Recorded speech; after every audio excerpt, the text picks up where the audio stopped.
9h45 sur BFM TV, l'hypothèse d'une quatrième vague semble se préciser, selon en tout cas le ministre de la Santé. Et certains facteurs de contamination sont regardés de très près.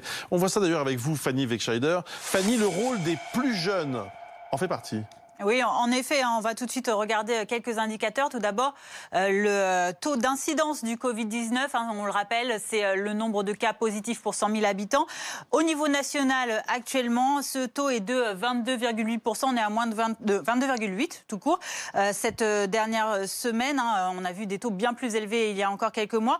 Regardons par âge à présent, si on compare notamment chez les plus de 50 ans. Le taux d'incidence est généralement bien plus bas qu'au niveau national. On le voit, il est au maximum de 16 pour la classe d'âge de 50-59 ans. Et de manière générale, il est stable sur la dernière semaine, voire même légèrement en décroissance. A contrario, chez les jeunes, ce taux d'incidence, lui, est à la hausse la dernière semaine. Les niveaux sont bien plus élevés que les 22,8 évoqués au niveau national, puisqu'on le voit notamment sur la classe d'âge des 20-29 ans. Il est très élevé, 52 cas positifs pour 100 000 personnes de cette classe d'âge et une augmentation surtout de 16 points en uniquement une semaine. Alors, évidemment, tout cela, est-ce que c'est lié à l'état de la vaccination de ces différentes catégories d'âge? On peut en effet se poser la question. On va regarder s'il y a une corrélation avec le taux de primo-vaccinés. Les personnes qui n'ont reçu qu'une seule injection à l'heure actuelle. Au niveau national, ils sont 51,5%, environ 34,7 millions de Français.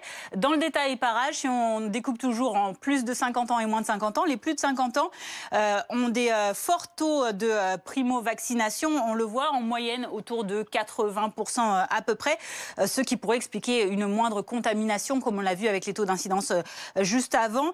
Mais plus on baisse en âge, on l'a vu, plus le nombre de primo-vaccinés décroît, et on le constate dans la classe d'âge de moins de 50 ans. Les moins de 50 ans qui en moyenne sont primo-vaccinés à une quarantaine de pourcents. On passe sous les 50% quand on arrive à la tranche d'âge des moins de 40 ans. On le voit ici, 45,6%. Et la chute est encore plus rude, on le voit pour les adolescents, les 12-17 ans qui ne sont vaccinés pour l'instant avec une injection qu'à 12,4%. Le calendrier par étapes de la vaccination explique forcément aussi ces décalages de vaccination et donc de contamination et donc de potentielle transmission par les jeunes. Merci beaucoup Fanny pour toutes ces précisions. Frédéric.